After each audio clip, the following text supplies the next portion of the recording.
Hi friends, welcome to RJ blog friends. ఈరోజు చేపల పులుసు చేసి చూపిస్తాను ఫ్రెండ్స్. ఇవి చేపలు వచ్చేసి ఇవి కొర్రమీను ఒక 2 kgs అయి ఉంటాయి. ఈ వేసే విధానం చూపిస్తే చూడండి. అల్లం వెల్లిగడ్డ పేస్ట్, ఒక గంటెడు కారం, ఈ మాదిరి ఉండాలి గంట పెద్దగా,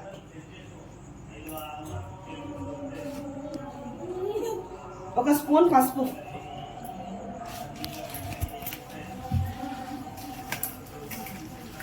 ఇవి వేసి మంచిగా కలుపుకోవాలి.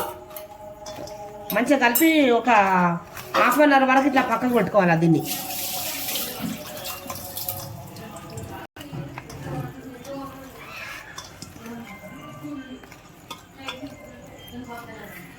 కొంచెం ఉప్పు, అల్లం వెల్లిగడ్డ, ఉప్పు, పసుపు, కారం వేసి ఇట్లా కరెక్ట్ మంచిగా కలిపి ఇట్లా పెట్టుకోవాలి ఒక ½ గంట వరకు. తర్వాత ఫ్రై చేసుకోవాలి ఫ్రెండ్స్. ఉల్లిగడ్డలు ఫ్రై చేసుకొని పక్కన పెట్టుకోవాలి.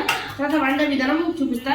ఇది చేపల పులుసు, కొంచెం చింతపండు నానబెట్టుకోవాలి. ఒక నెయ్యి చేపలు ఇట్లా ఇట్లా ఒక ½ గంట సేపు పక్కన పెట్టుకోవాలి. ఒక 5 పావులు పోసుకోవాలి ఫ్రెండ్స్ ఆయిల్.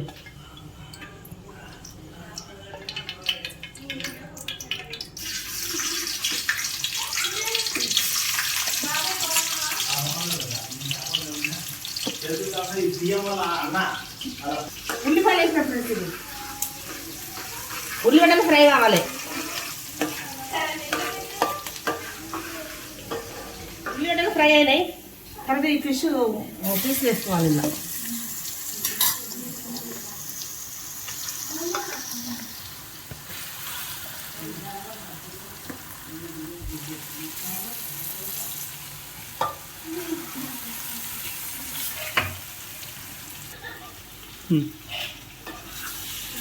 కొంచెం మెల్లగా కలుపుకోవాలి. కలుపుతుంది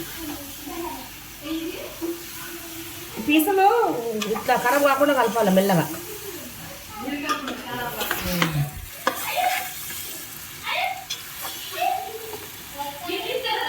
కొంచెం ఫ్రై కావాలి.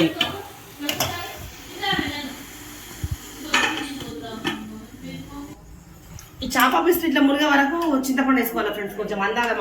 మనం ఎంత చింత పులుసు తినగలుగుతామో దాన్ని బట్టి ఈ చేపలు ఈ లెవెల్కు ఇట్లా ఉండాలి. కొంచెం ఈ పీస్ కొంచెం మునగాల అంతే. ఒక 10 minutes తర్వాత మసాలా చూపిస్తా ఫ్రెండ్స్. దగ్గరికి అయిన తర్వాత ఇది ఉల్లిగడ్డ ఫ్రై చేసుకొని ఇంత ముద్దేసుకోవాలి. ఇలా ఉల్లిగడ్డ ఫ్రై చేసుకొని మిక్సీ పట్టుకోవాలి.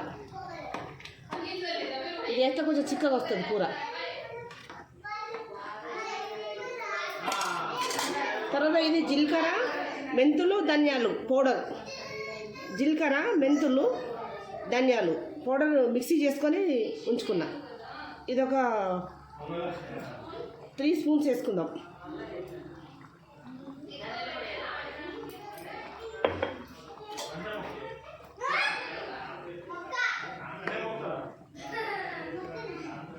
ఒక అయిపోయింది.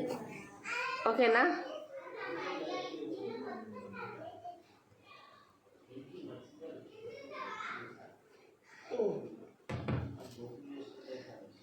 ఫిష్ కర్రీ అయిపోయింది.